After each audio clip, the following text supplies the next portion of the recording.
दिन ढल जाए. Bienvenido a este podcast, donde pretendemos abarcar todo lo relativo al mundo de la práctica del Bikram Yoga. Para nosotros, una práctica física de yoga o yoga postural sin parangón, no solo por los enormes y evidentes beneficios médicos que se hacen patentes en todo aquel que lo practica con asiduidad, sino también por su capacidad para acercar sus beneficios a cualquiera independientemente de sus condiciones físicas o psicológicas. Prepárate para entender y descubrir una herramienta terapéutica única que podrás incorporar en tu vida y recurrir a ella desde hoy hasta el último día de tu vida.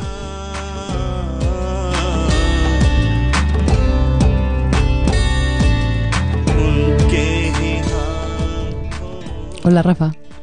Hola, Keila, ¿qué tal? Muy bien, ¿y tú? Bien, fenomenal. Encantado de estar en este podcast de hoy. Más que nada por satisfacer tu entusiasmo con el que anunciaste la llegada de este siguiente capítulo.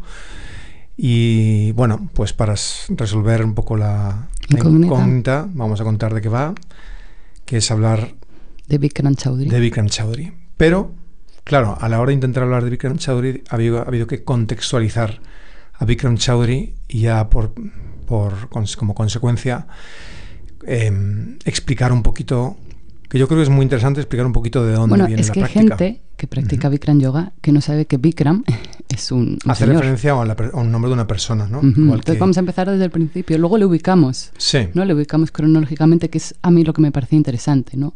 Hablar de este hombre que ha creado esta maravilla que hace tanto bien a tanta gente en el mundo entero, directamente e indirectamente, como dice él, ¿no? Porque si tu madre va a Bikram Yoga, pues el resultado lo siente ella y los que le rodean, ¿no? Entonces este hombre ha cambiado vidas directa e indirectamente. Como podéis escuchar, Keila es una apasionada, yo también lo soy, pero a mí me gusta hablar desde el pragmatismo, porque hay gente que a lo mejor ese entusiasmo pues no lo comparte.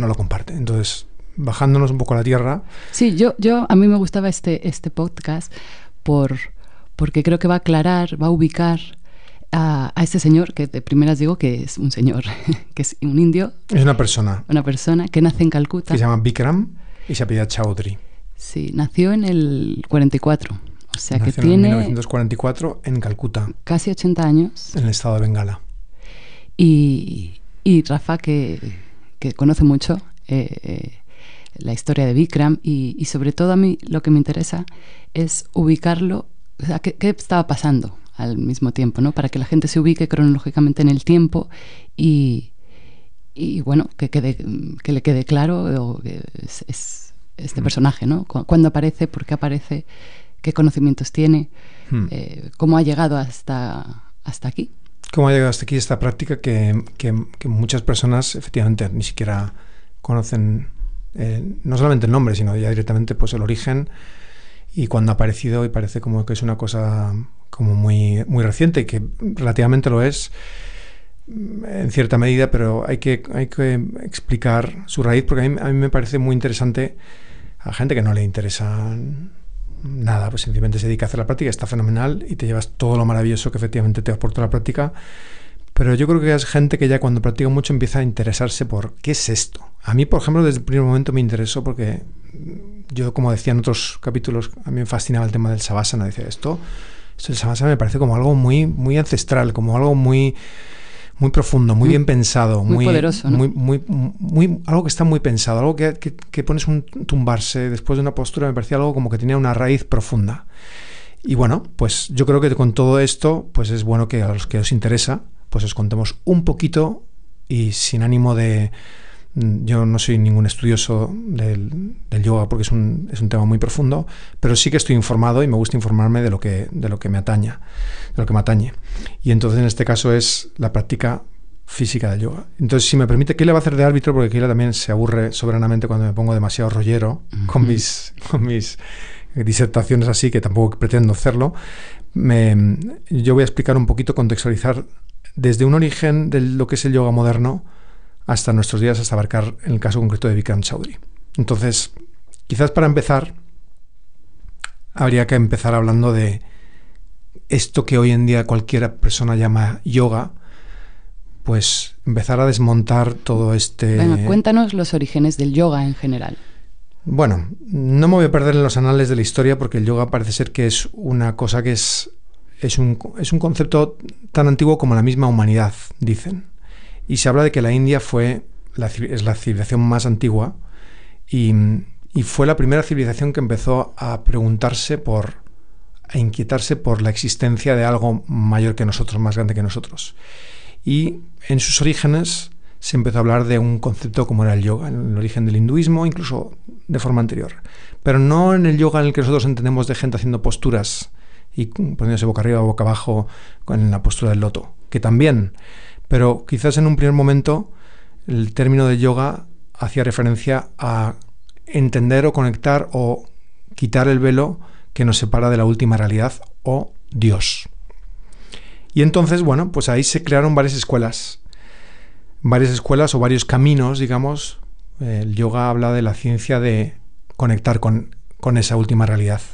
Y de ahí se separan, pues hay algunas personas, algunas escuelas que hablan de 6, 7, 8 tipos de yoga, entre los cuales está, y luego hablaremos y desarrollaremos más adelante, el tema del Hatha Yoga, que es la parte que atiende, postural, la parte física, que atiende al cuerpo como el vehículo para alcanzar esa última realidad. Y que esos 5 caminos, 6, 7 caminos de los que hablas, uno ya quedó claro que es el Hatha Yoga, el físico, ¿no? El del movimiento. Es el Hatha Yoga. Es el yoga que atiende al cuerpo, porque hay otros yogas que no atienden al cuerpo. ¿Cuáles son esos otros caminos? Esos otros tipos de llegar a esa última finalidad son Karma Yoga, que habla del desempeño de tu propósito vital por el cual estás aquí en la Tierra, y es un propósito que se desarrolla sin apego. Por ejemplo, yo pongo un ejemplo que es bastante evidente. A mí me parece que la Madre Teresa de Calcuta desarrolló sin duda una práctica de yoga, Karma Yoga, porque ella vino aquí a entregarse a un trabajo que era ayudar a los demás. Y ese era su Karma Yoga, sin apego, sin esperar nada del resultado, sencillamente su misión era Karma esa. Yoga es tu misión, ¿no? Es tu misión en la vida. Entonces la gente que conecta con la última realidad es a través de tu trabajo contigo mismo, para lo que has venido a este planeta, a este mundo. Hatha Yoga es lo que hemos dicho, del desarrollo del cuerpo como recipiente para llegar a una trascendencia y llegar a la meditación y alcanzar ese estado de conexión con la última realidad. Vedanta Yoga es lo que se llama la profundización filosófica. Vedanta viene del término Veda, conocimiento, y Anta, final. Es como, digamos, la metafísica. Es todo lo que explora y se pregunta por la última realidad. Luego está el Bhakti Yoga, que es el yoga devocional, todo lo que honra la creación en cada una de las acciones cotidianas, todo lo que se dedica a las ofrendas, a observar cada uno de los detalles que ocurren en el día a día. Eso es una forma de yoga y es el Bhakti Yoga, y nada tiene que ver, como podéis entender, con hacer posturas de yoga. Luego está el Mantra Yoga, que es todas aquellas personas, devotos, que a través del sonido universal, que dicen que es el universo se creó a través de un primer sonido, que es el Om, que todos conocemos, pues a través de los cantos y sonidos repetitivos o letanías, que diríamos en nuestra cultura, alcanzan un estado meditativo y profundo que les permite conectar con eso que hablábamos. Luego está el Jnana Yoga, el Jnana Yoga, que es el camino del discernimiento, es el camino de la sabiduría, es separar el conocimiento de la ignorancia, y es un camino del estudio y del aprender. Es un camino largo y profundo que es el que te permite discernir la ignorancia del conocimiento, de lo que es real. Luego, dentro hay otras escuelas que hablan del Laya Yoga, que es el que se considera dentro del Hatha Yoga, que es el estado de absorción, es un samadhi, pero eso se ubica, por eso hablamos antes de que 6, 7, 8, algunas hablan de 5, y ese es el Laya Yoga. Y luego está el Raya Yoga, y el Raya Yoga apareció con los sutras de Patanjali en el siglo II, III a.C., y el Raya Yoga es el que hace una especie de compendio, un sistema integrativo de la mente y el cuerpo, o también llamado Kriya Yoga, que es el que luego hablaremos también.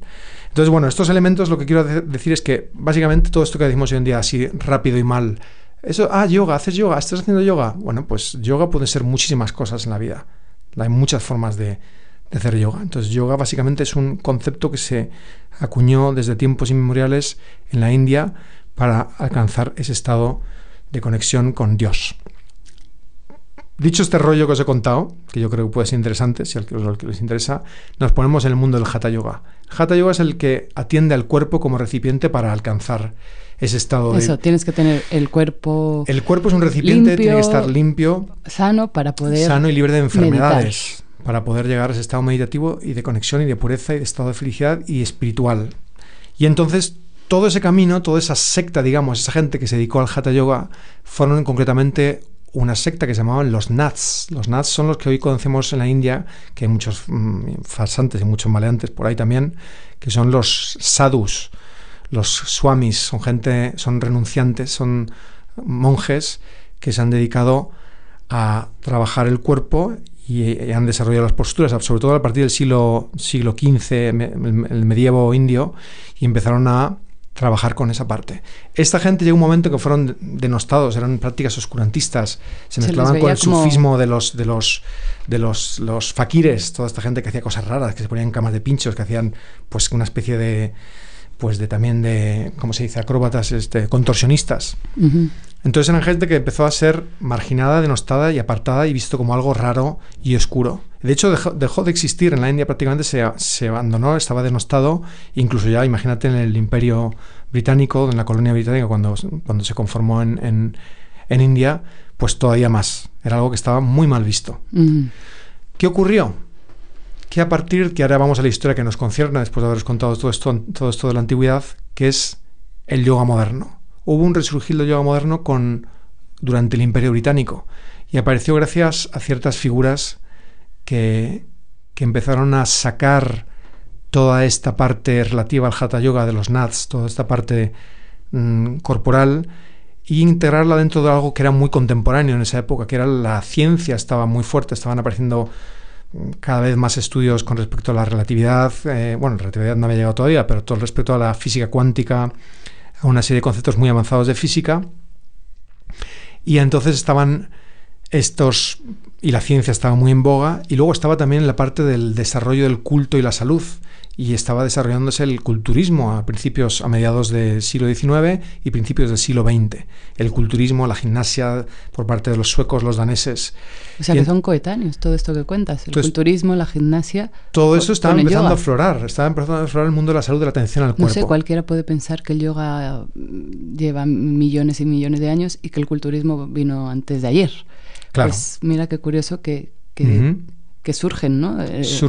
Aparecen son coetáneos, o sea que empieza la parte física del yoga. Efectivamente. Entonces, hablando ya de eso, de la parte física, estamos creando el suelo, el sustrato para entender qué ha pasado ahora con esto que hacemos de las posturas. ¿De dónde vienen? En esa época, concretamente, empieza a reaflorar el interés a la parte corporal de la salud, porque había también simultáneamente un florecimiento de la parte en Occidente, de la parte física y de salud en el cuerpo, y entonces en la India se empieza a desarrollar esa fusión de los dos elementos, porque en la India también empezaron a llegar gente del mundo de la gimnasia y del culturismo ¿De dónde muy llegaban? importantes, llegan desde Austria, como el caso de Max o Eugene Sandow, ¿no? De Dinamarca, como Jürgen Peter Müller, que era fue una especie de superestrella que creó un invento que lo llamó My System en el año 1904, y lo movió por todo Inglaterra. Fue el libro más vendido de la época relativo a la gimnasia, el primero que se hablaba de eso, y hablaba de cosas muy parecidas a las que estamos viendo nosotros hoy en día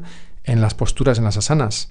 Y él hablaba de un concepto que todavía no estaba desarrollado, pero que era de la salud y del músculo y de la salud integral, de dentro a fuera.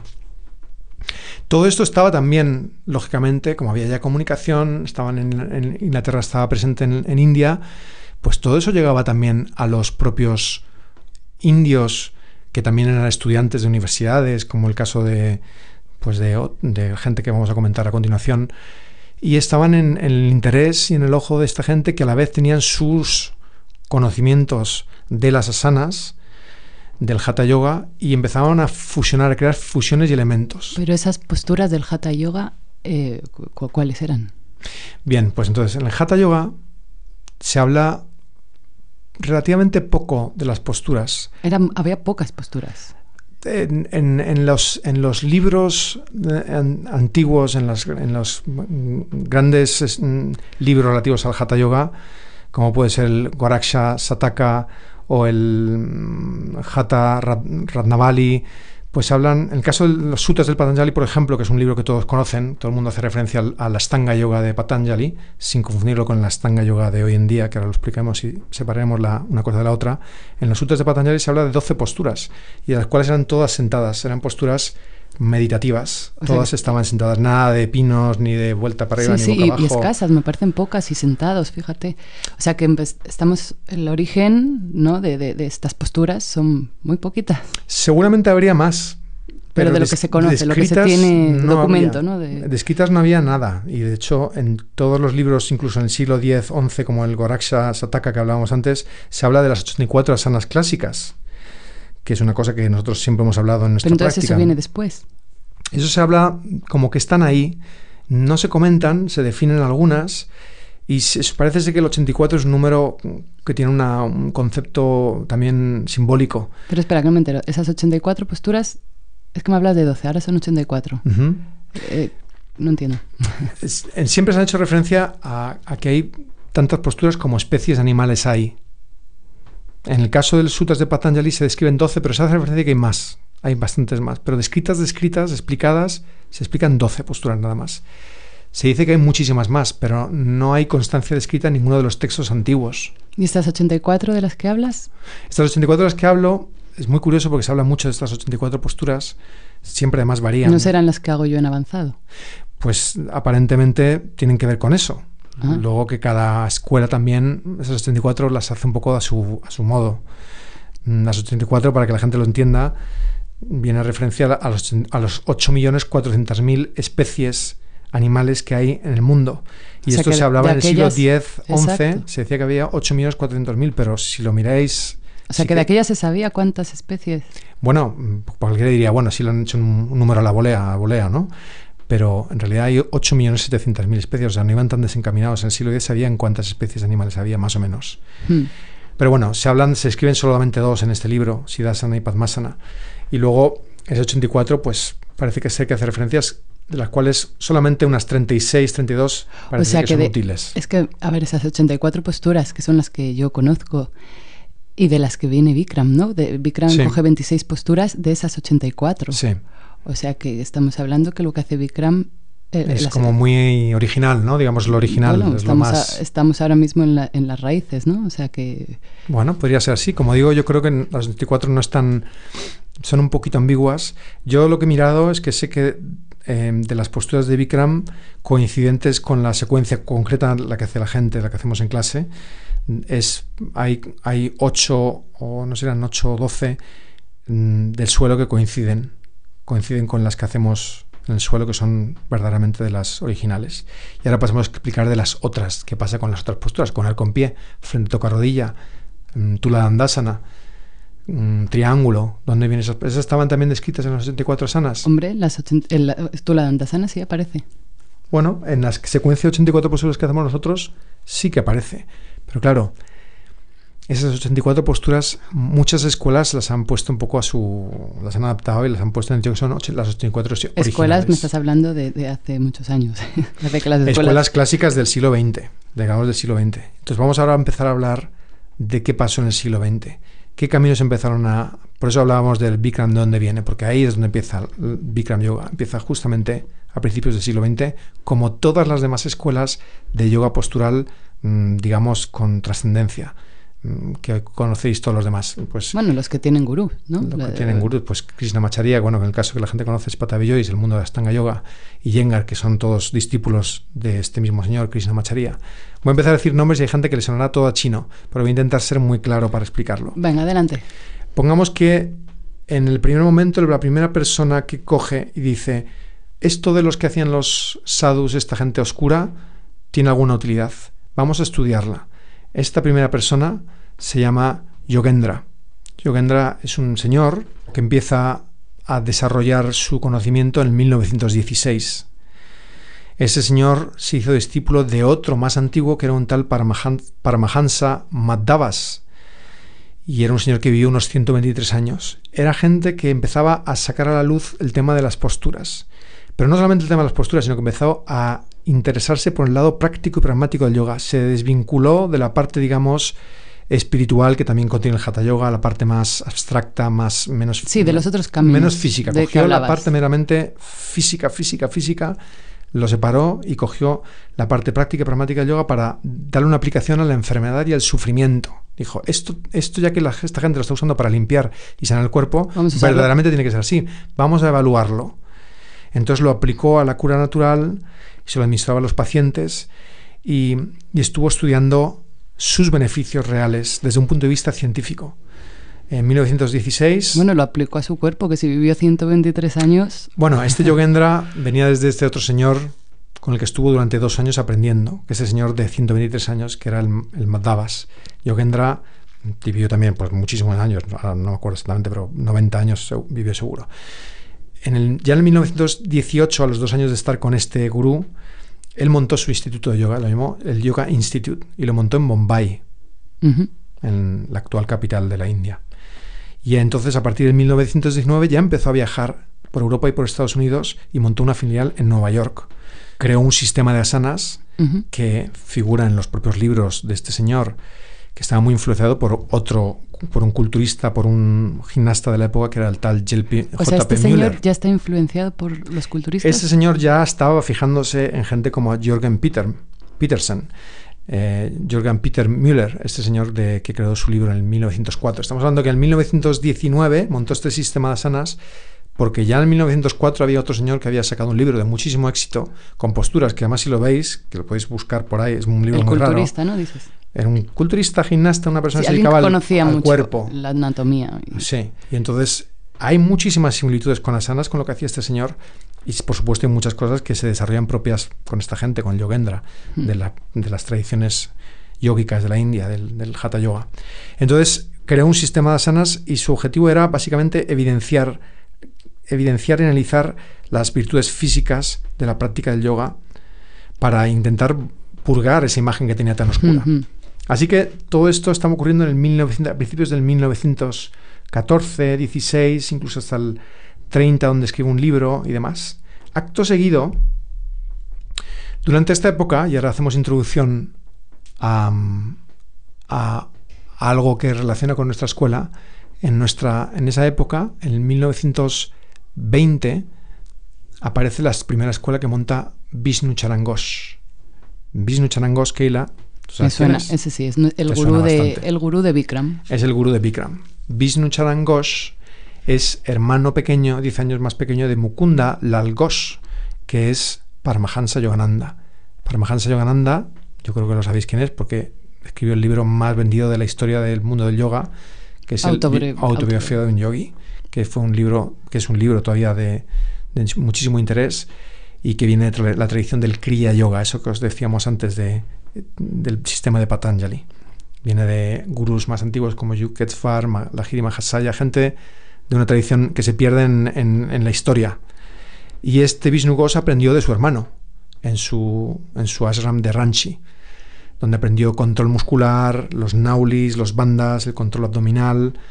Y este señor, a la par que Yogendra, que os decíamos antes, que fue el que sacó a la luz las asanas, él ya montó en el 1920 su primer centro, que lo llamó el Yoga College of Calcutta. O sea, que montaron los dos al mismo tiempo. Montaron los dos al mismo tiempo y ya se empezaba a investigar. Lo que pasa es que el caso de Vishnu Ghosh venía todavía más claro, de una influencia muy yógica, muy espiritual por su hermano, porque su hermano fue un yogi de renombre, y también con mucha influencia de la parte del culturismo, de gente como Walter Chitun, que era un culturista de Myanmar, del principios del siglo XIX, de Montos Roy, que fue el primer Mister Universo indio, y de otra gente del mundo de la gimnasia y del culturismo. Entonces, este venía por toda esa amalgama de influencia del yoga, de las posturas del yoga y de la parte física y del culturismo. Así que, como yo creo que me estoy explicando, Kelly, si no me ayudas tú a ordenar toda esta información, y lo que quiero poner de manifiesto es que gente como Yogendra, Vishnu Ghosh y otro señor del que voy a hablar ahora, que se llama Kuvalayananda, son los primeros que empiezan a sacar toda esa parte física del yoga, y lo empiezan a vincular también con la gimnasia, con los gimnastas de Occidente. Tú piensas en la época, el momento de la época. Aunar conocimientos. Eso es. Se va fusionando todo lo de la época. Es como pasa hoy en día. La globalización nos lleva a coger una cosa de aquí, una cosa de allá, y no por eso es peor, sino que van sumando. Son los comienzos. Son los comienzos y son una nueva fusión de elementos. Y esta fusión de elementos es lo que nos ha llevado, que intentaremos explicar después, a esta práctica postural que se hace hoy en día, y que unas son más así, otras son más asá, y unas tienen más raíz, otras tienen menos raíz. En el caso del siguiente, del que hablamos, es Kuvalayananda, que este señor también en el año 1924, 4 años después que Vishnu Ghosh, funda un centro también dedicado, y muy exclusivamente a la evaluación científica. Este se dedica a evaluar la tensión arterial, todo tipo de afecciones, cómo se trataban con la práctica del yoga. Este de una forma muy clara combina las asanas con la gimnasia europea y crea un profundo efecto. Crea junto a Vishnu Ghosh, crea un profundo efecto en la evolución del yoga postural moderno, como lo conocemos hoy en día. Entonces, en esta especie de sustrato que hemos creado de gente que coge las asanas, que las saca de la oscuridad, que les da un valor científico, que las lleva a las universidades, porque Vishnu Ghosh empezó a ser profesor, el gurú de Bikram que decimos, profesor en Calcuta. Calcuta es una ciudad que tiene una tradición yógica muy, muy, muy profunda, grandísimos yogis, como Yogananda, como Vivekananda, y muchísimos otros vienen de Bengal, del estado de Bengal. Y además el estado de Bengal es uno de los lugares más con mayor contenido literario. Ahí es donde están las grandes bibliotecas nacionales. O sea que tiene una tradición cultural muy importante en la India. Y en el ámbito del yoga, pues casi que más que ninguno. Junto a los estados del sur de Maharashtra, de Karnataka, toda la zona del sur, de Mysore y toda esa zona. Son como dos escuelas distintas que evolucionaron de forma paralela. Entonces, en esta especie de amalgama de elementos, ahí empiezan a haber discípulos de estos señores. En el caso de súper conocido, que todo el mundo, no sé si todo el mundo conoce, pero Krishnamacharya es el que se acuña hoy en día como el padre del yoga moderno, digamos, ¿no? Después de todos estos que os cuento, que no todo el mundo conoce, Krishnamacharya en el 1930 estudia con este señor que hablamos del Kuvalayananda, que hacía estudios científicos médicos, evaluaba cosas en las practicantes haciendo meditación y demás, y estudia, a partir de los 42 años, estudia con este señor. Krishnamacharya, como sabréis, o no lo sabéis, que fue el que luego heredó a Iyengar, a Pattabhi Jois, ese señor fue a trabajar con los reyes de Mysore. Parece ser que Krishnamacharya, durante una ponencia en Benares, pues suscitó el interés de los maharajas que estaban escuchando esa ponencia en Benares, que quedaron fascinados por las exhibiciones físicas y los despliegues de sus capacidades para cuestiones tan fascinantes y llamativas como levantar peso con los dientes y parar vehículos con la sola fuerza de los brazos. Todo esto trajo su atención, y cuando Krishnamacharya, por cuestiones de la vida personales, acabó en Mysore, pues allí fue invitado al palacio a formar parte del equipo, digamos, de asistencia personal a los reyes, facilitando sus conocimientos para todas esas cuestiones tan fascinantes. A la vez también estaban en el palacio los equipos de gimnasia, los gimnastas, que estaban facilitando también su ayuda y sus conocimientos a los reyes, y posteriormente el propio Krishnamacharya heredó también esa parte y fue donde ayudó a constituir lo que es conocido como el Vijayamadipika, que es el manual gimnástico del Palacio de Mysore, con influencias del Sri Tattvanidhi, que eran una serie de ejercicios de gimnasia y de fuerza también desarrollados por otros coetáneos indios, influenciados por los gimnastas europeos. Él incorporó también algo tan conocido en día como el Surya Namaskar, lo acuñó y lo refinó y lo modificó para crear su sistema de vinyasa, sistema de transiciones que desarrolló y creó exclusivamente para el palacio, con la intención de darle un carácter más marcial a la práctica de las posturas, linkándolas unas a otras con una respiración.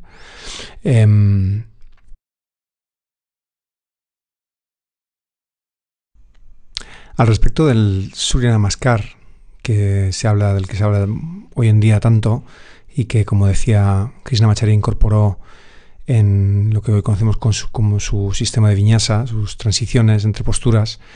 El Surya Namaskar se diseñó, se creó en el año 1929 por un político independentista que se llama Bala Sahib, y que lo creó con la idea de crear identidad en India, como un ejercicio que se trabajaba en conjunto para dar salud al país y para crear unidad. Estos ejercicios que provienen de la lucha, como estiramientos de la lucha india, tradicional india, se popularizaron en el 1937 por una periodista que se llamaba Louise Morgan, y que fue publicado en un libro en el año 1937 bajo el seudónimo del Príncipe de Aún y con el nombre del Camino hacia la Salud, que aparecen ahí como estos ejercicios perfectamente descritos. Así que esos Saludos al Sol, ¿en qué año? Los Saludos al Sol se inventan en el 1929. 29, o sea, en que 1929. Por ubicarnos con lo que contabas antes de estas escuelas, sí. Esas escuelas del gurú de Bikram. Vishnu Ghosh en 1920 monta su escuela.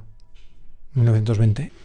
Claro, es evidente que la influencia del Surya Namaskar en Vishnu Ghosh es inexistente, porque su desarrollo en el Yoga College of Calcutta fue 9 años anterior a la publicación y la invención del Surya Namaskar.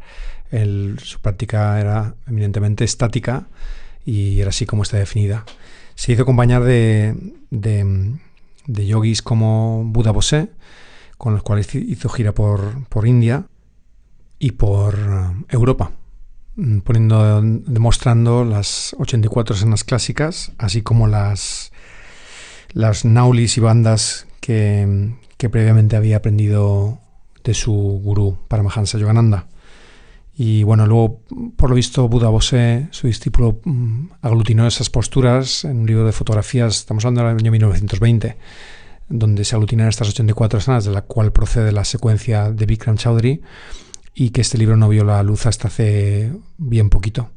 Claro, toda esta parte exhibitoria, que era tan habitual y que es una herencia clara de los gimnastas y los propios culturistas, incluso con ese auge del circo tan característico de la época, donde se exhibían las proezas a través del cuerpo, y que inevitablemente heredan también en la India con la finalidad de promocionar y promulgar o comunicar eso nuevo que se estaba desarrollando, pues se hacen este tipo de exhibiciones. De hecho, si no es por gente como Iyer, que es Kolar Venkatesh Iyer, que era un culturista de Bangalore, de Mysore, que fue una clara influencia para Krishnamacharya en su desarrollo del manual gimnástico del palacio, pues todo eso se hereda, y todos los yogis de la época pues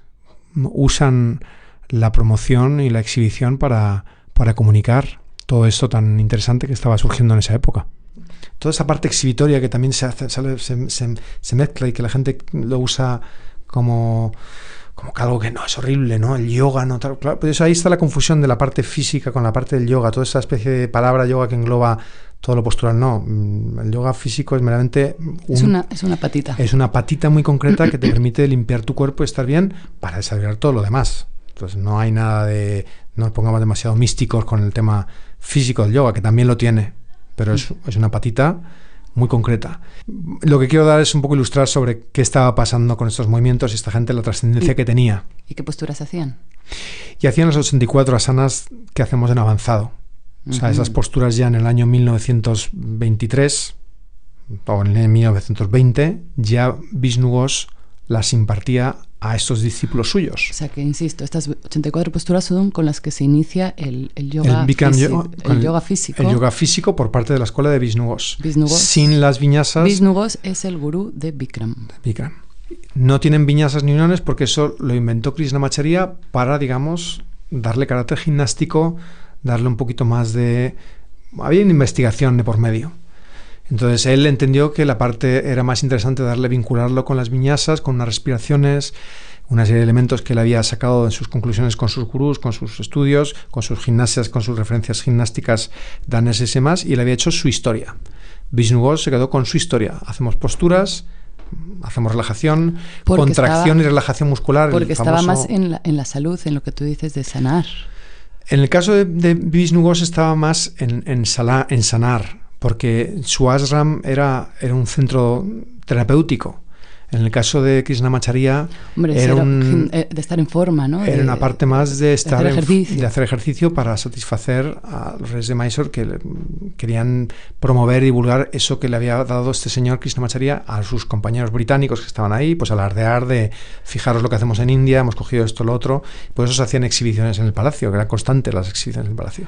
Bueno, es que, claro, si llega este entrenador personal al palacio con los reyes, pues esa difusión es brutal, claro, ¿no? Claro. Lo hacen los reyes, pues ya está. Entonces, ahora todo el mundo va a conocer estos saludos al sol. Efectivamente. Pero vamos, que a lo que vamos del tema de educar al cuerpo con una finalidad más concreta, que es la de la salud, aparece en otro lugar. Entonces, en el caso de Vishnu Ghosh, pues parece ser que tenía ese carácter, digamos, médico. Se había quedado con esa parte de que evaluaba el Kuvarayananda, pues una parte más a lo médico, con mucha influencia, porque como digo, eran culturistas, incluso Bikram era culturista, sí, de la observación a la respiración relacionada con el control muscular. Hay una parte ahí, toda esta parte tan gimnástica también tiene una clara influencia del Kriya Yoga, que hablamos de Paramahansa Yogananda, que le hablaba también, tiene un libro escrito Paramahansa Yogananda, que fue uno de los primeros, que se llamaba el Tissue Will System of Physical Perfection. ¿Pero qué hablaba de lo estático? Hablaba del desarrollo, de la atención plena en el desarrollo muscular. Hablaba de la atención plena en el desarrollo muscular. Hablaba de cómo hay que integrar el pensamiento y la fuerza de voluntad y la determinación en el control de los músculos. Cómo hacer ese vínculo que tanto trabajamos en Bikram Yoga, de todo está metido en el cuerpo, tu cabeza tiene que estar 100% metido en tu cuerpo. Toda esta parte que hablamos en Bikram Yoga, que a muchos sonarán de bloquea la rodilla, bloquea la rodilla, bloquea la rodilla. Lo más importante es bloquear la rodilla. Si no hay bloquear la rodilla, no hay realización personal. Eso lo dice Bikram por este libro tan interesante que escribió Paramahansa Yogananda, que es la atención plena en el control de los músculos. Vishnu Ghosh, en todos sus yogis culturistas, hacía que la atención en el desarrollo muscular fuese mediante el pensamiento. Había que exhalar, igual que hacemos nosotros cuando vas a bajar a la silla, exhalas cuando bajas, inhalas y respiras cuando vas subiendo. Todo eso viene desarrollado desde el año 1920, toda esa atención plena en bloquear, en contraer cuando acabas un ejercicio, mantener la pierna bien firme, en mantener el pensamiento, activando tu sistema nervioso para mantener firme el músculo. Pues perdona, todo eso viene de ahí. Ahí me dirás tú que es solo físico, yo veo pura mental, ¿no? O sea, meditación, porque como claro. Bikram siempre dice, usamos el cuerpo como medio para la meditación. Claro, bueno, cada uno emplea un camino. Yo soy 100%... Bueno, yo lo he comprobado. Su metodología me parece que es fenomenal. Que es puramente mental. En el caso de Krishnamacharya fue la de las viñasas. Dijo, voy a desarrollar un tema que me va a estar constantemente atendiendo al movimiento. Uno se fue a lo estático, otro se fue al movimiento. Desarrollado uno por una motivación y otro desarrollado desde otro origen distinto. ¿Y el Ashtanga? Y entonces vamos a lo del Ashtanga famoso. Bueno, el Ashtanga, para que quede explicado desde el principio, la utilización es confusa para la gente que hace Ashtanga Yoga o para la gente que no sabe lo que es Ashtanga Yoga, pero le suena al Ashtanga Yoga de Patanjali. El Ashtanga Yoga de Patanjali hace referencia a su sistema de Raya Yoga, en el cual describe una serie de procesos que son 8 pasos hasta, que son, quiere decir 8 anga, 8 brazos, 8 caminos, 8 pasos, y que nada tiene que ver con el Ashtanga Vinyasa.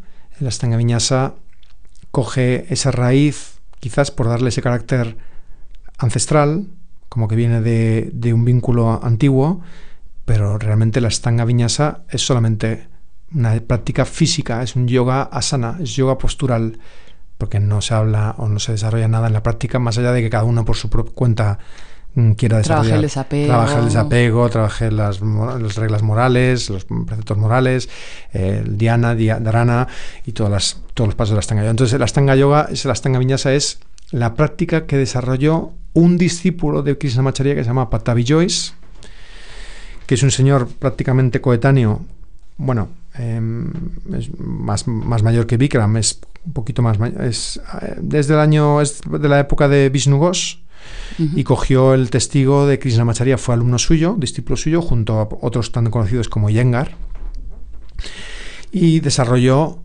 pues... O sea, son coetáneos. Vamos. Son Vishnu Ghosh y Pattabhi casi. son coetáneos. Pattabhi Jois monta su centro en el año 1948, que es el Ashtanga Yoga Research, que está en Mysore. Vishnu Ghosh lo monta en 1920, para situarnos con las fechas.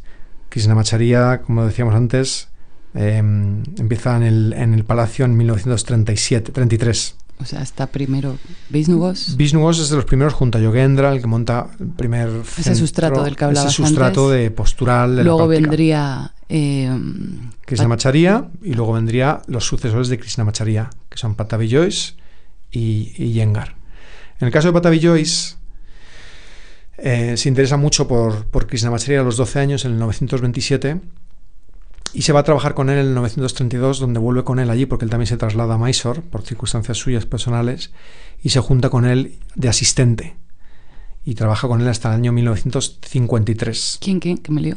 Pattabhi Jois, el alumno de Krishnamacharya. Parece ser que Krishnamacharya tenía bastante mala leche.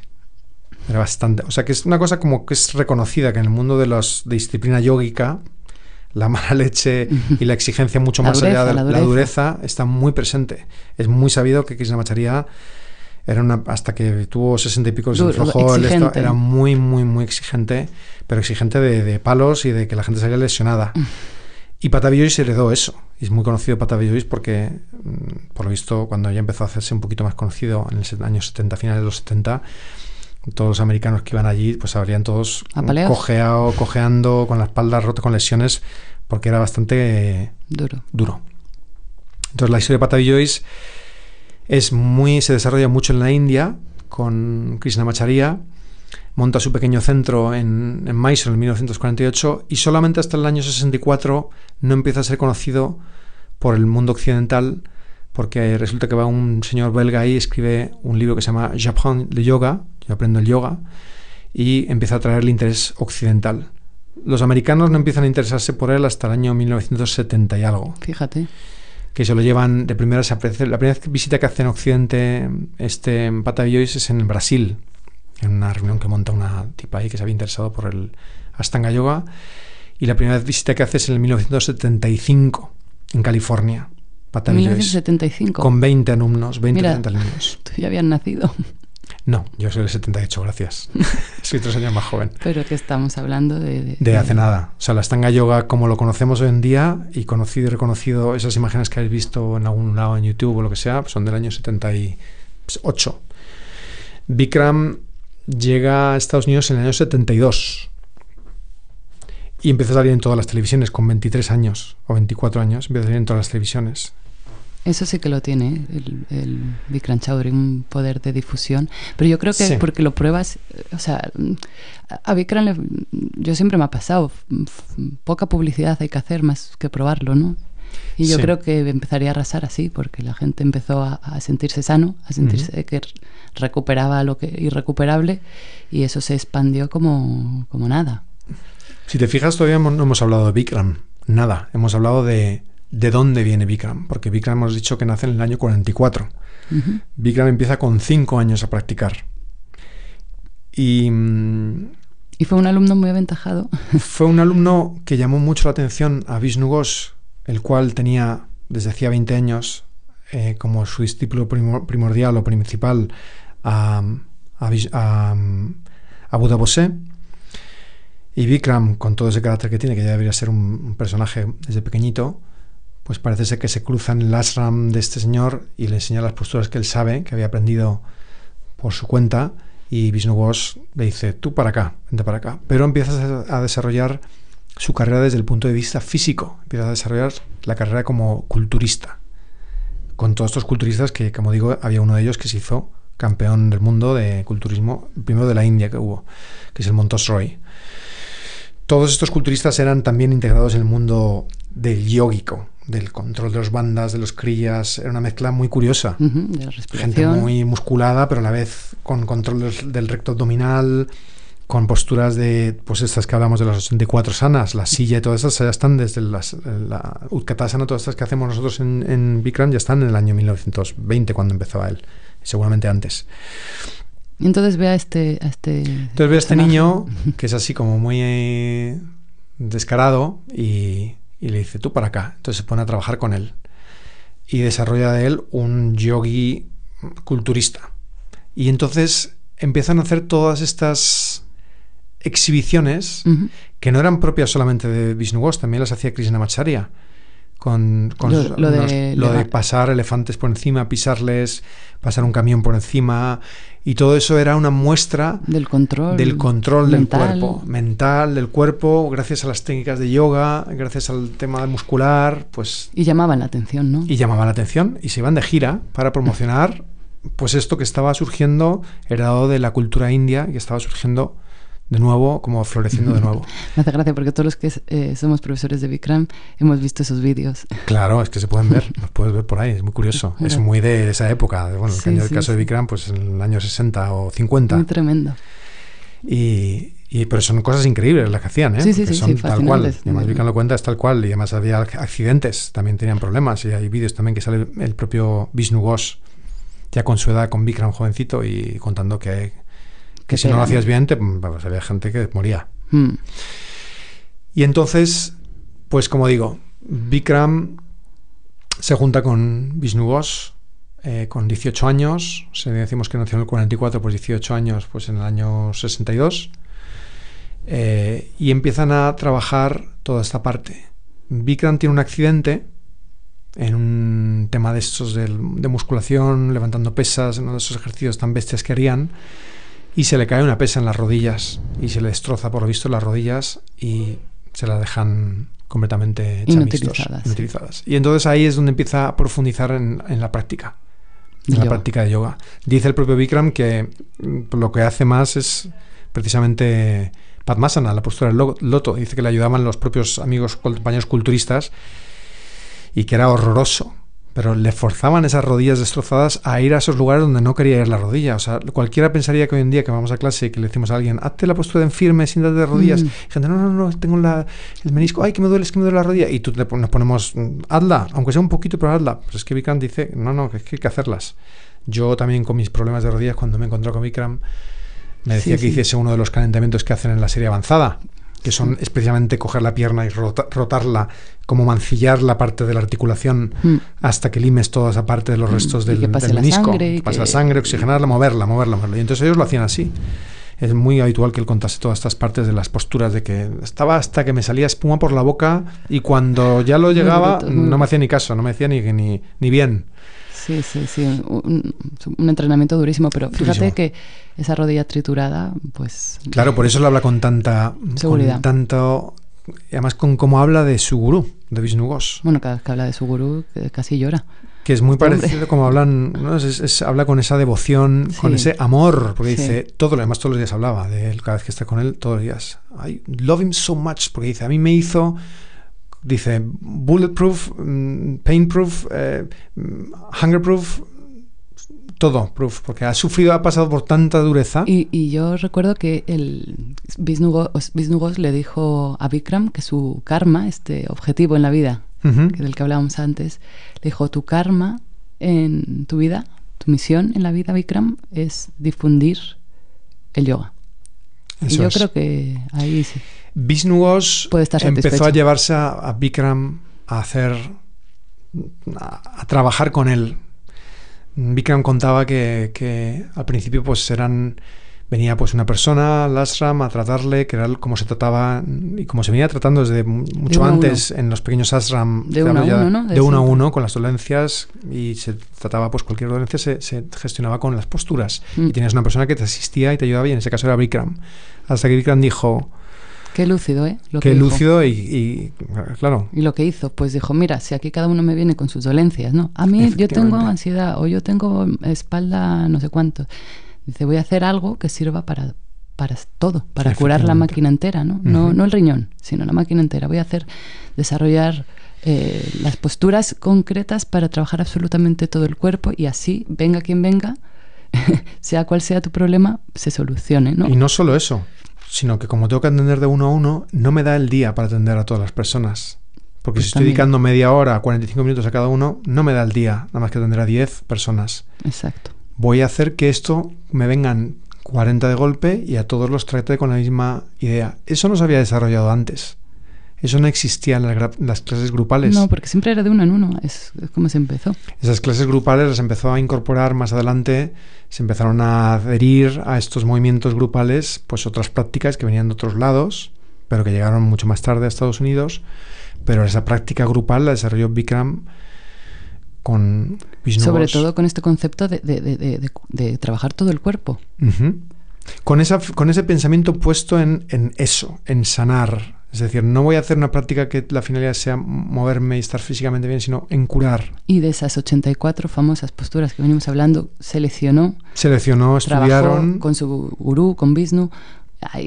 Estuvieron por lo visto 10 años. 10 años seleccionando posturas, colocando esta delante, esta detrás, esta sí, esta no. Incluso alguna desarrollándola, como el caso de, creo que es frente a toco rodilla con piernas separadas. Sí, que cogió y dijo, pues voy a fusionar dos posturas, porque esto, si te fijas, entonces evaluaban la aquí compresión que ocurría el riñón, en tal zona. El páncreas, aquí se extiende. Entonces, si combino esta con esta, el corazón va a bombear sangre. Todos esos líos anatómicos y bioquímicos que estaban a la orden del día en Hombre, por eso ashram. tardó 10 años, porque si no parece que lo puedes, ¿no?, configurar tu clase en una tarde, sí, ¿no? Voy a hacer esto un poquito. No, la profundidad de la práctica sobre todo para esa. Dejarlo fijo, para fijar eso, ¿no? Como decir, esto si lo fijo es porque es.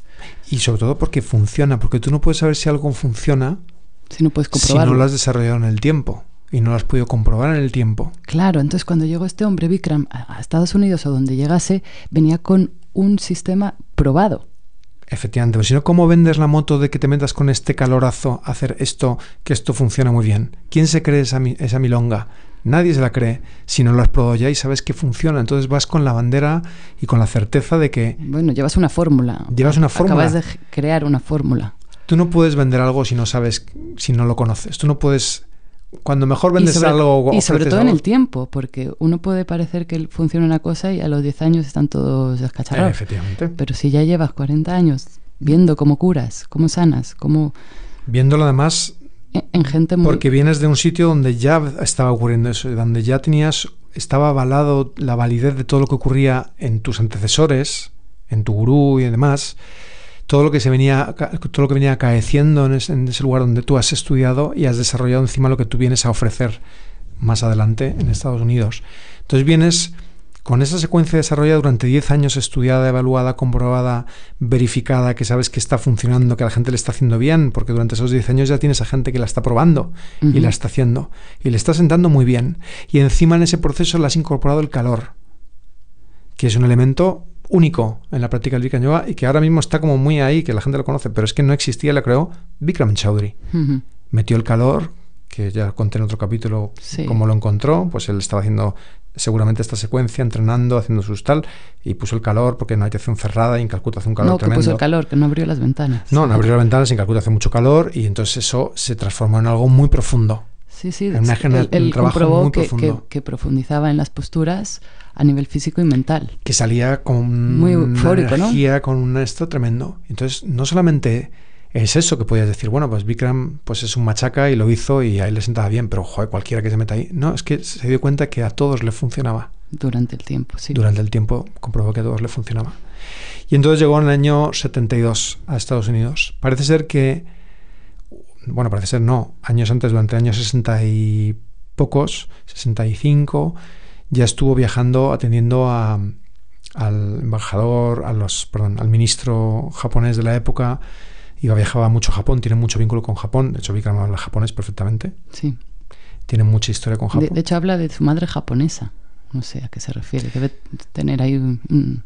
Pues por lo visto es muy querido en Japón. Sí. Muy querido. Hombre, para hablar japonés has estado años ahí. Por lo visto decía que estaba ahí todo el día trabajando de sol a sol. Dice que no iba a ver una vez una película. Bueno, contaba la historia de cómo trabajaba, que trabaja muchísimo. ¿Dónde montaría su primera escuela? No sé, creo que es en San Francisco, pero quizá en Japón, porque si empezó allí, no lo sé. Pues ahí yo creo que el trabajo que hizo fue... La historia que cuenta él, que la cuenta en el libro, es que atendió al embajador israelí que estaba en Japón bueno, yo no os voy a contar la historia porque no la recuerdo bien.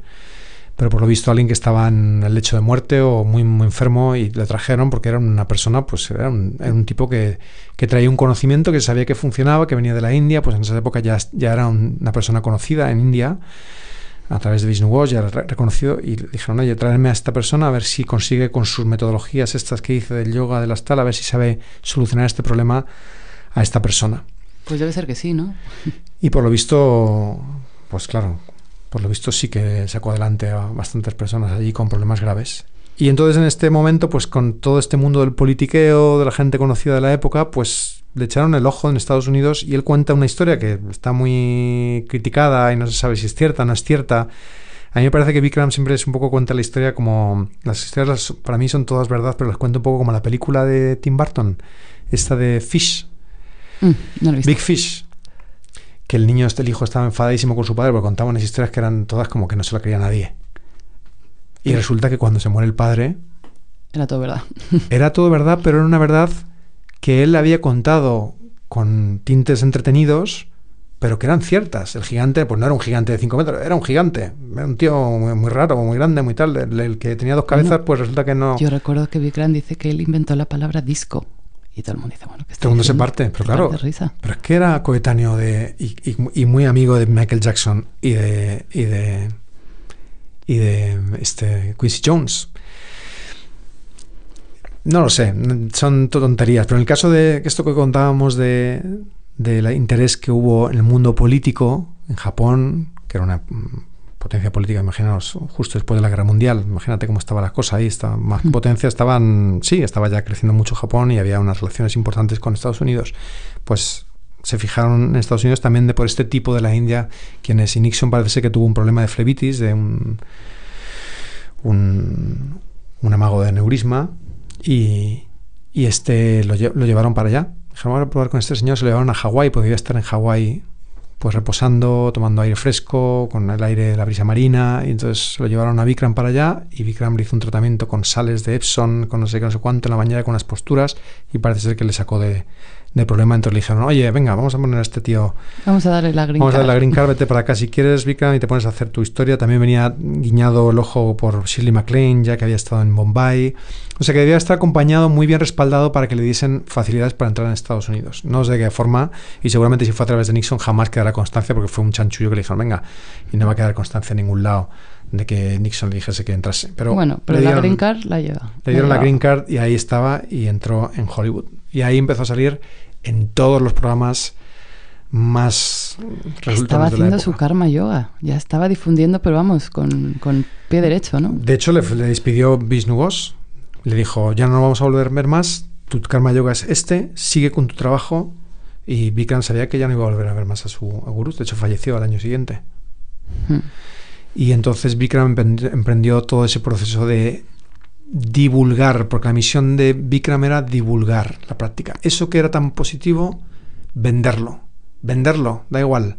Entonces, él al principio empezó a hacer sus clases gratis, hasta que dijeron, esto no funciona, Vikram, empieza a cobrar, vente a este programa de Larry Carlson, creo que se llama, bueno, todos los conocidos de la época, vente a este otro programa, y sale como lo podéis ver en YouTube, tiene un canal el propio Vikram, y tiene ahí tiene un bloque de entrevistas que me dura como 2 horas, y salen todas las entrevistas con él. ¿Qué tienen que poner la gente? Porque como ponga Vikram, le va a salir unas cosas muy feas. Pues tienen que poner el canal de Vikram Chaudhry, que creo que es Vikram Chaudhry 26. 26, yo creo que es por las 26 posturas. Bikram Chaudhary 26, pero es el propio canal de Bikram, donde salen un montón de explicaciones y vídeos muy curiosos, muy graciosos. Los antiguos, sale su propio gurú. Tiene su canal de YouTube. Yo creo que es fácil de buscar. Me parece él así vestido con ese look que tiene, con un sombrero, con su chaqueta así gris metálica y tal. Bueno, eso decía que cuidado porque pones Bikram y lo primero que te sale es otra cosa, ¿eh? O sea, Bueno, si la gente que... tampoco le vamos a contar nada que no. Sí, Bikram es una figura que está completamente denostada y yo creo que quizás podemos hablar en algún momento dado de eso también. Sí, ¿no? Dar nuestra opinión, lo que hemos vivido, lo que hemos conocido de él. Bueno, yo me quiero limitar ahora de momento en este capítulo a hablar de todo esto. De dónde venimos, que es de dónde viene la práctica, de la trascendencia, que no es, Bikram, pero esto es nuevo, yo quiero el yoga tradicional. Perdona, tradicional, pues más tradicional que este, seguramente que no haya. Quizás lo del calor te suene que es poco tradicional, te suene que es un añadido, pero es que todo es un añadido, todo es una amalgama de cosas que se crearon. ¿De dónde vienen y cuál es el resultado de las mismas? Verifícalo por ti misma. Tienes que verificarlo. ¿Te sienta bien? ¿Qué te hace? ¿Qué te aporta? Porque todos tienen un carácter gimnástico. Por mucho que quieras cantar mantras antes y después y honrar a algo o lo que quieras honrar. Sí, porque se dirá, hay que investigarlo de antes de tu clase tienes que hacer como una petición. ¿Cómo es eso? No me sale la palabra. Sí, como una ofrenda. No. Como que tienes que como pedirle a los Reyes Magos un regalo. Sí, ¿cómo es eso? Porque son... Es que no me sale la palabra. Una intención. Poner una intención. Pero mi pregunta es, durante la práctica también tienes que estar pensando en la intención para que se te cumpla o ¿en qué consiste? Tienes que estar pensando lo que tienes que estar pensando, que es en tu cuerpo. No hay que, la única intención es poner la atención en lo que haces. Ese es el único ejercicio meditativo, es decir, no tienes que pensar en nada más que en lo que estás pensando. Claro, eso voy, digo, porque como tengo que estar pensando en el deseo que he pedido, en la intención... Es que tengo que informarme y quizá algún día tenemos que traer a alguien que nos explique. Hay una cantidad de prácticas regurgitadas, evolucionadas, remezcladas, remixadas de una cosa con la otra, de que cosas que no tienen nada que ver. O sea, con todo el respeto del mundo a cosas que se hacen hoy en día, pero Yin Yoga, eso es una cosa de hace 15 años. Yin es un término de las culturas orientales, del mundo del taoísmo y demás, que está muy bien y que todas tienen que ver unas con las otras, pero una con la otra, o sea, están relacionadas de alguna forma. El yin y el yang, el ida y el pingala, el ja y el ta, hablamos todo lo mismo, pero son como queriendo ahondar en lo tradicional, en lo místico, en lo antiguo, y en realidad cuando estás haciendo una práctica postural, estás haciendo una práctica postural que la finalidad es depurar y limpiar tu cuerpo y sanarlo. Decía Patanjali que el problema de adquirir la trascendencia o llegar a esta última realidad es que el único problema insalvable es la enfermedad. Decía, el problema es que tú, si estás enfermo, no puedes llegar a este estado de plenitud. Entonces, por eso su trabajo era limpiar el cuerpo. Entonces, el trabajo en esa parte, en esa patita concreta de la que hablamos, es la parte física. Todo lo demás son decoraciones que venden muy bien, que a la gente que no tiene ni idea o que no sabe de qué va la historia, pues le parece como que es muy profundo, más auténtico. Y te ves haciendo cosas que no sabes ni para qué sirven. Como si estuvieses invocando una fórmula mágica de algún tipo de aquelarre o de algún tipo de como los cánticos. Con unos cánticos mágicos que van a invocar a algo, aunque da igual lo que estés diciendo, que te van a... no lo estás ni entendiendo. No lo estás ni entendiendo. ¿No? Entonces, será como rezar. Claro, pero una cosa es rezar y poner conciencia y conocimiento, y otra cosa es decir cosas que no sabes ni lo que son, ni que no están desvinculadas. Bueno, ni que las entiendes, porque es otro idioma. Es como hablar en chino, a lo mejor. Entonces, cuando tú haces tu práctica, lo único que tienes que hacer es honrar con tu plena atención tu cuerpo y poner todo tu ser en hacer que tu atención, tu mente esté conectada con tu cuerpo. Sí, y entonces, en ese sentido, yo creo que es muy interesante el Bikram Yoga, porque un poco aúna muchas cosas. Fuerza eso. Y aúna muchas cosas, y además lo cuenta Bikram, lo dice a veces también muy... Dice, estás haciendo Bhakti Yoga, yoga devocional, porque estás agradeciendo, estás sintiendo, estás metido en volverte devoto hacia tu cuerpo, ¿no? Si no volverías. De hecho, es que como te vuelves adicto, pues entonces ya estás haciendo una devoción hacia tu cuerpo, ¿no? Una devoción, claro, porque si no lo haces con frecuencia, pues no sirve de nada. Pues no hay mucha devoción si lo haces con frecuencia. Uh-huh. La gente que practica Bikram es que lo hace a diario. Entonces yo creo que la conclusión de todo esto es Si la finalidad del Hatha Yoga, en concreto de la parte postural del Hatha Yoga, es limpiar, sanar y crear un recipiente que se conecte mejor con la existencia, mira a ver qué práctica te hace sentir pleno, lleno de energía y vitalidad, libre de enfermedades hasta muy avanzada edad. Mira a ver qué te hace sentir esa sensación tan espléndida que te puede producir la práctica del yoga. No digo que la práctica del yoga físico en general no te aporte un grado de bienestar, pero mira a ver qué grado de bienestar eres capaz de recibir de cada una de las prácticas. Y en ese sentido tú y yo creo que somos devotos porque sabemos que cada vez que haces una clase de Bikram Yoga, yo se lo digo a la gente, sales como flotando. Y además que te dura 2 días o 3 días. O sea, es una sensación que de continuo, es una sensación de crecimiento espiritual, porque te permite realizarte como persona, te permite limar tus impurezas, tus miedos, tus dudas, te hace sentirte mejor, más fuerte, más capaz, te quita los problemas, las enfermedades que te limitan todo tu potencial, te dan mentalmente, te despejan la mente, te quitan las ansiedades, los recelos, las suspicacias, los enfados. Ese que decía que he dejado de fumar y yo no quería dejar de fumar. Te da control sobre tu vida, tomas las riendas de tu vida. Uh-huh. Te das las riendas de tu vida. Te dice Bikram, ¿de qué sirve tener un Ferrari si no tienes las llaves? Dice, todos tenemos un vehículo increíble, pero es que no sabes para qué sirve tener si no lo sabes usar. Si no tienes las llaves, la gente no tenemos las llaves hasta que no nos las dan, enseñan a usar las llaves. Y eso te lo da el Hatha Yoga. Bikram Yoga te da toda esa fuerza, te enseña a hacerte dueño de ti mismo a través de toda esa exigencia. Sí, pero es que no hay otro camino. Tienes que pasar por ahí para entenderlo. No hay una forma de verbalizarlo, no hay una forma de explicarlo, no hay una teoría. Es eso. El otro día escuchaba a un alumno nuevo antes de tu clase. Pues porque me toca escuchar a la gente, y hay gente que no sabe que yo también soy profesor, pero escuchaba la valoración de esta persona. Y decía, no. Y antes de entrar en tu clase, decía, no, yo antes practicaba Ashtanga, pero me ponía demasiado a competir contra mí mismo. Decía, entonces lo primero que pensé es, quizás no has entendido que la práctica precisamente lo que hace es enfrentarte a ti mismo, a tus limitaciones, a tus dudas, pero es que todavía no has entrado a enfrentarte contra ti mismo, porque cuando metas en una clase de Bikram Yoga, ahí sí que te vas a ver peleándote con tus pensamientos, con tus dudas, claro, con tus miedos. Cada vez que te enfrentas a tus oscuridades, las evitas. No, es que yo no quiero. Claro, pues ahí sigues donde siempre. Es lo que tú dices, es como si vas al psicólogo por un trauma con tu padre y cada vez que saca el psicólogo... El tema dice, no, ese tema no hablemos, por favor. Pues entonces, ¿para qué no, de mi padre no me hables. De mi padre no me hables, lo que quiero es que de mi padre no me hable. Pues bueno, entonces esa es la historia. Así que os hemos contado un rollo... Patatero, que espero que no hayáis descolgado ya. Podéis escucharlo en 2 tramos, el podcast. Lo íbamos a hacer en 2 capítulos, pero yo creo que al final... ¿Puedo hablar un poco del siguiente? Por favor, háblate un poco, porque... No, es que el siguiente... voy a soltar una perla.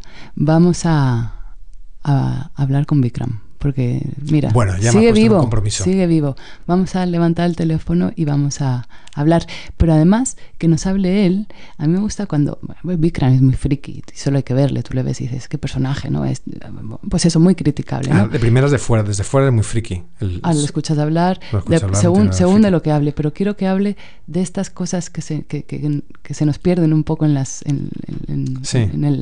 tiempo, sí, ¿no? Pero ¿cuándo dices el la práctica? ¿Pero qué año? ¿Pero cómo fue? ¿Pero qué pensabas? Esta ¿Qué postura, sentías? pero eso. ¿de dónde la sacaste? Llevarle 50 años para atrás. Eso es. Y que nos hable de eso. ¿Cómo llegó a Estados Unidos? Porque llegará un día que no ¿no? esté con nosotros y ya no sea tan fácil y levantar todos estaremos el teléfono. así, elucubraciones y inventándonos la historia sin que nos la cuente así primera que persona.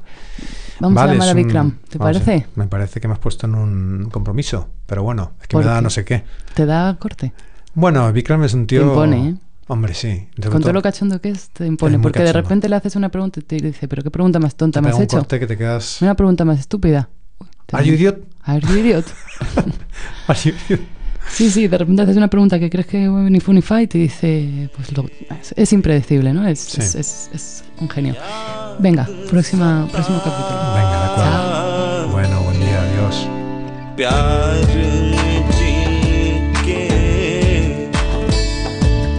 सब जग